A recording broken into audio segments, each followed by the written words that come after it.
Mapagpalang araw po sa lahat. So ngayon po magagawa po ako ng soup. And long soup po ito. So ayan po yung paglulutuan ko po ng soup.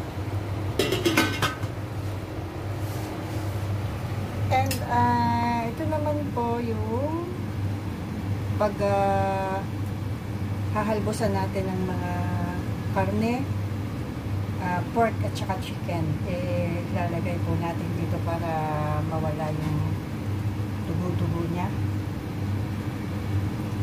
So ito naman po yung gagamitin natin na kailangan ng soup, yung mga sangkap. So ito po yung dried orange, yung balat po, macho. Yan, sa Chinese po macho. And sa ano naman po ito, sa English po is sweet dates. So yan, may mga herbal na kahoy-kahoy. Mabango po ito at saka masarap po siya. So ito po yung mga kailangan. Ayan.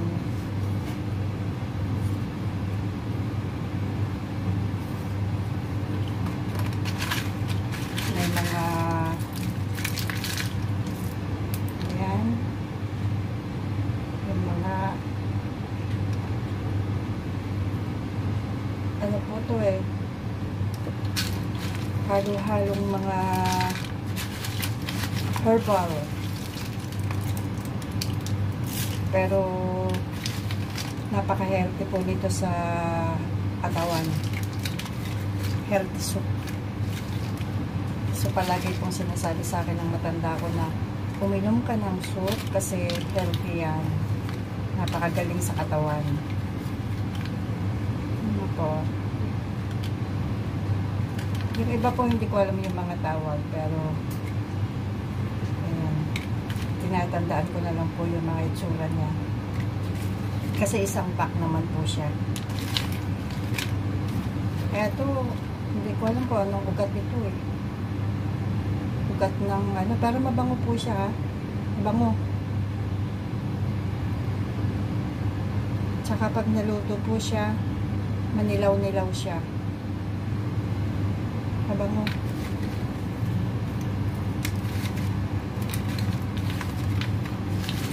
Ayan. So, ayan. Kasalukuyan po nagpapakulo po ako ng tubig para ipa-blanch natin yung ano, yung manok. So, ito po habang kumukulo na po yung tubig, ilagay na po natin yung chicken. Pakuluan na po natin. Ayan. Dalawang chicken. At saka yung meat po, ayan, ginayat-gayat ko na po yung meat.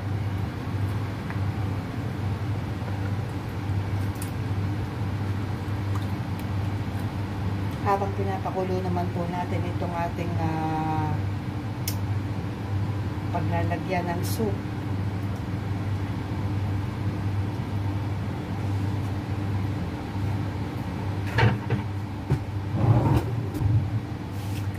So, ayan.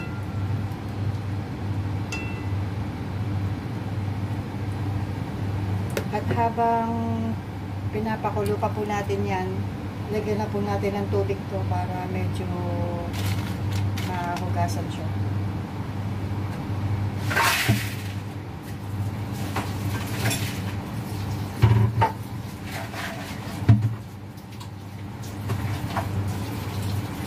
Yan po yung soup ng mga Chinese. Hindi po sila nawawalan yan kada kumakain sila. Talagang importante po sa kanila ang soup.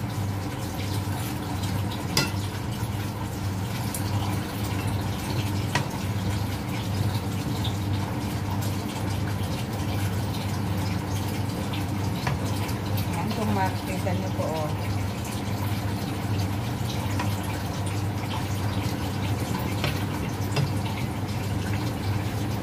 Ayan, wala na po yung dugo niya. Okay na po siya. Saka yung mga taba-taba niya, na wala na rin. Ayan.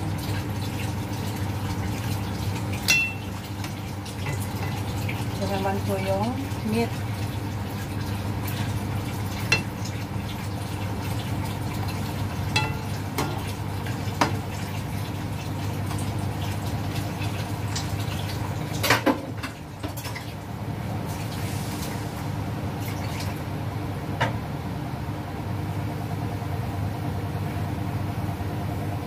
So, ayan, kumukulo na po ang ating manok.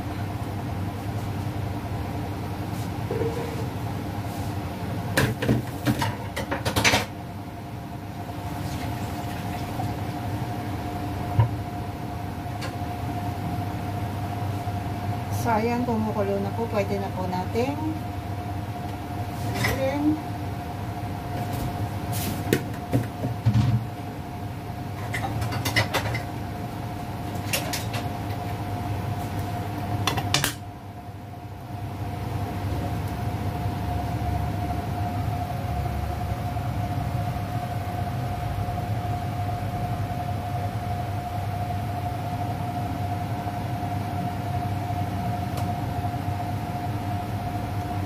So, ayan, tanggalin na natin.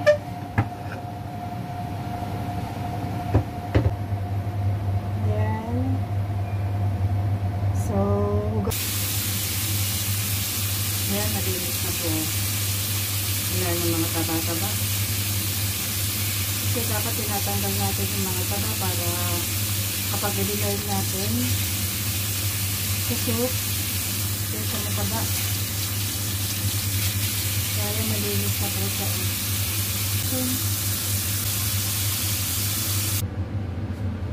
Ayan. I-boil. Ayan. Ayan.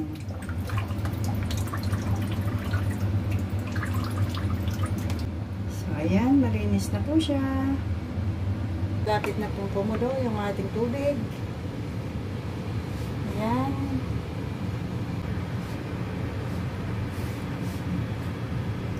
So, ayan.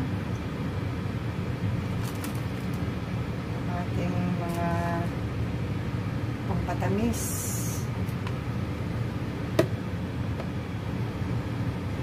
Lagay na po natin to. Pwede na natin ilagay.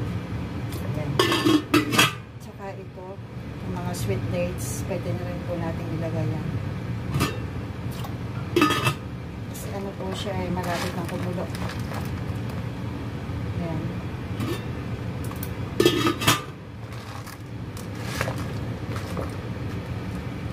So, ito po maya-maya na siya kapag kumulo na siya.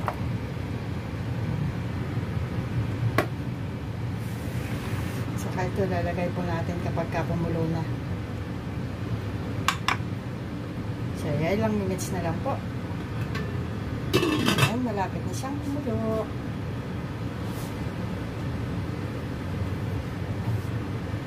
So, ayan lang po yung ginagawa namin kapag nagluluto kami. Importante, soup. May mga simpleng soup din naman po. Kumbaga yung mga gulay, lalagyan mo ng sabaw. Napakasimpleng mga soup lang po, basta may sabaw.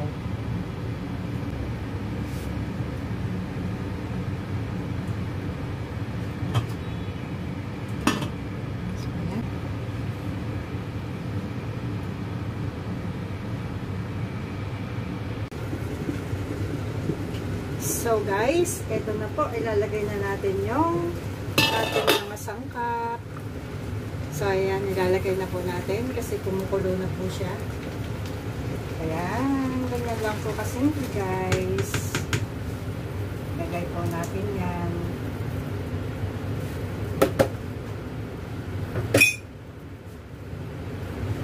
At yun po mga ano natin, chicken. Chicken. At saka yung pork natin.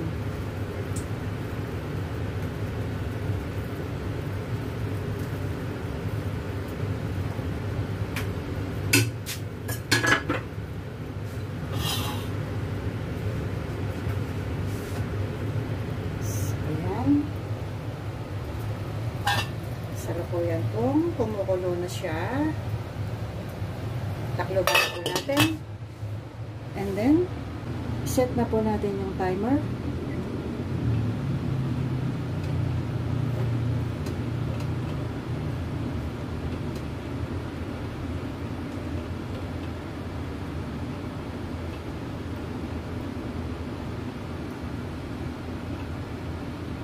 Sinit ko po siya sa 2 oras. Ayan. So, automatic na po na mamamatay siya pagka naka 2 hours na po siya. So, ayan guys. Hintayin na lang po natin maluto. So, ito na po yung aking soup. And, luto na po siya kasi tapos na po yung timer niya na 2 hours. So, ayan.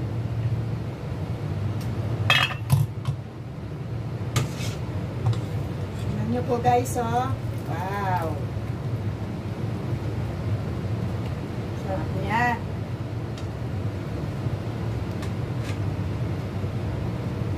Ayan na po yung chicken. Ayan. Ang bango po ng amoy niya. Kasi dahil po dito sa ano na to, dito sa ugat na to, napakabango po ng amoy niya. So, ayan, titikman na po natin ang masarap na soup. And, napaka-healthy po nito sa ating katawan. Kaya, pag may soup po tayo, minom po tayo ng sabaw kasi nandito po ang sustansya sa sabaw niya. So, ayan. Titikman po natin ito maya-maya kapag malalig na.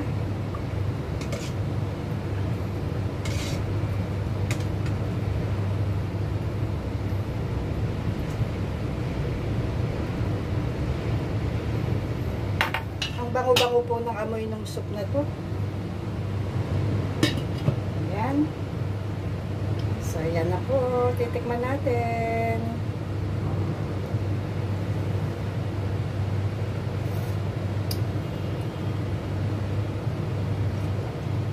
Ay, naku, ang sarap guys. Tamang-tama yung lasa niya. So, guys, thank you so much. Thank you for watching my video. And shout out po sa lahat. God bless everyone. See you in my next video. Bye!